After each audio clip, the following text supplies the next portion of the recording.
Recently, Chinese firms, battery companies, and car companies have said that they will have solid-state batteries in their EVs next year. Is this true? Could the Chinese actually beat everyone else to market with solid-state batteries in electric cars in production form in 2022? Well, wait on, listen in, and I'll let you know. Hello, my friends. This is the Electric Viking. My name is Sam Evans. Fantastic to have so many new subscribers here on the channel. Welcome to all of you 20,000 new subscribers. My friends, wonderful to have you. All my other old friends who have already subscribed to the channel, welcome back to all of you. I really appreciate your support, and I actually really enjoy chatting with you every day, seeing your comments in the comment section below, reading them, hearing what you have to say about what I share with you. So what I want to know here is, what do you think about this? It's a little bit controversial because realistically these solid state batteries these Chinese companies have are semi-solid state batteries. A little bit complicated. But the thing is here, right? Semi-solid state batteries are what they plan on delivering next year. They're saying they have them in production, they're ready to go. But the next step from that, not far away, version 3 for these companies is full solid state batteries. So if they can produce semi-solid states next year, what will happen in 2023? Could they potentially be in production? It's possible by the sounds of things. Now, BAIC Blue Park says it has completed development of second generation solid state battery cells. Now, BAIC says its planned third generation solid state battery technology will be used in new Arcfox branded model electric vehicles with a cell energy density of 360 watts per kilo. Apparently, those vehicles will be on the market early next year. That's kind of hard to believe, but if this is true, this is a seminal moment in the electric vehicle industry. And I have to say, you've got to be excited. You have to be at least a little bit excited. And that's why I'm here making this video for you at 12:41 a.m. when I sure as hell would rather be going to bed, because I'm quite tired after getting up at 6 a.m. this morning for my son's national championship BMX race. But this is the kind of stuff that we need to talk about. Now, solid state batteries appear to be coming into use sooner than anyone, including myself, expected, if these reports actually are true. And BAIC Blue Park, BAIC's new energy vehicle brand, has made significant progress in this regard, according to CNEV Post. Now, CNEV Post says that BAIC Blue Park has completed cell development for its second generation solid state batteries, bench testing validation of the battery system, and its validation of the Arcfox vehicle, the company said today. In other words, they're at the point where they're actually putting these batteries in the cars to see if, well, they work and how far they drive, how many charges you can do on the battery, not in like use in isolation, but in use in actual driving on the road. So right now, that means that there are vehicles driving on China's roads with these solid state batteries in them right now. Now, BAIC's planned third generation solid state battery will be used in new models of the Arcfox brand, it said. Now, the company is saying it's developing a solid-state battery third generation model, this is. Currently, we're talking the second generation model that will go into the cars next year.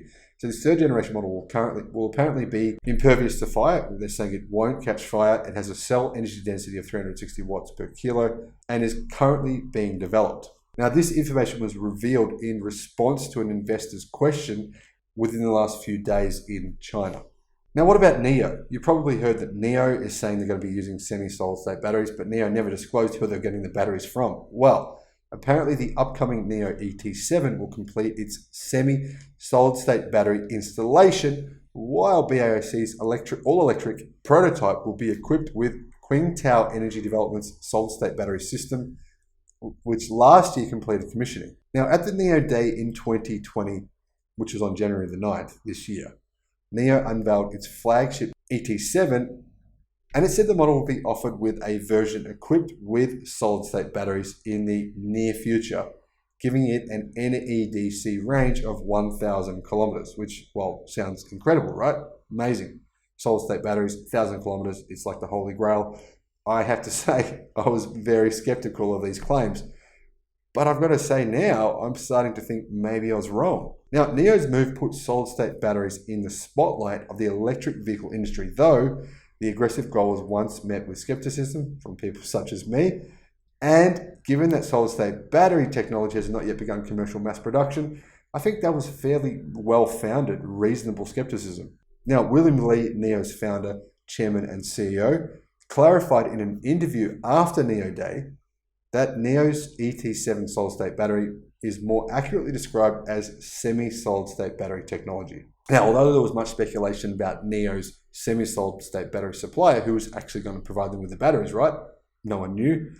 The company never confirmed who the supplier actually was. Now, Nio's 150 kilowatt-hour semi-solid-state battery supply is Beijing-based WeLion tech media outlet 36KR said late last month in November. Now, WeLion has received an investment of about RMB 500 million from Xiaomi and Huawei. So some pretty big companies here. Plus, they've received investment from Nio. Now, WeLion will receive an investment of RMB 500 million from Xiaomi and RMB 5 billion from Huawei. Some pretty big companies here, right? Now, in addition, Nio has provided significant resources to help WeLion deliver the battery on time. In other words, to get production of this battery happening. Now, it's worth talking about this, right? China's solid-state battery industry has recently seen a number of different companies gaining traction despite the lack of attention it has received previously. Obviously, I've talked about what's going on with solid-state batteries in America. Big things, obviously big things. We know that they are because there is literally billions of dollars being invested into these solid-state battery companies in the United States. If you haven't seen this, check out my video talking about all the different companies. Some of them have received investment from like 6 different legacy auto manufacturers, and I'm talking billions of dollars. They're legit. It's going to happen. It's just a matter of time of when it happens and well, how affordably they can produce those batteries. But no one's been talking about what's actually going on here in China. And that's because not a lot of information is being disclosed about what's been happening. Now, China's Ganfeng Lithium, the world's largest lithium producer by market capitalization, unveiled its first generation solid-state battery, a solid liquid hybrid lithium-ion battery, on December the 10th this year, according to local news portal cnet.com.cn. Now, Ganfeng is working on a second generation all solid-state battery with an energy density of apparently around about 400 watts per kilo, according to the report, which makes no mention of the energy density of their current generation batteries. So there's still a little bit of secrecy around what's going on here. Now, separately, according to China Securities Journal, Dongfeng Motors E70, their new electric vehicle coming out in March next year, will be the first to use the battery and is expected to be delivered before the Chinese New Year, which arrives in early February. So now they're saying it's actually going to happen in February. Now, I don't know if this is true, but if this is true, then this is a very interesting moment in the history of electric cars. Now, this battery has an oxide electrolyte and uses graphite for the negative electrode. It has a diaphragm, but unlike conventional diaphragms, a solid electrolyte diaphragm is used according to this report in China. Now, apparently Ganfeng, which I just said are the largest producer of lithium in the world, have already built and put into operation a production line for this battery, as in it's being produced now. Honestly, mind blown, right? The production capacity is currently 0.3 gigawatt hours, which is quite a lot actually, and will continue to ramp up in the future according to the report. Now, this is kind of scary, right? We've got the world's largest producer of lithium, and they're in China, where everything is cheaper and efficient, right? And they're going to be producing, right, potentially be the world, they could be the world's largest producer of solid-state batteries. And then you've got CATL and BYD, the two largest producers of lithium iron phosphate batteries. And then obviously CATL is the largest battery manufacturer in the world, full stop. And you've got to say, I mean, look at how many electric cars are being produced in China. More than 60% of the world's entire production. My predictions are looking more and more accurate by the day. Now, apparently, this battery has excellent electromechanical properties and has passed abuse tests, including pinprick, crush, overcharge, and high temperature, the report has said. So that was citing confidential sources at Ganfeng Lithium. Now, reports are that the energy density of this second generation battery that's going to go in production in this new E70 electric car in February has an energy density of around about 280 watt per kilo. Now, apparently this next generation they're currently working on will be about 380, and then of course they're going for more than that after that. So the energy density is not as high as you would expect for a solid state battery, probably because it's a so-called semi-solid state battery.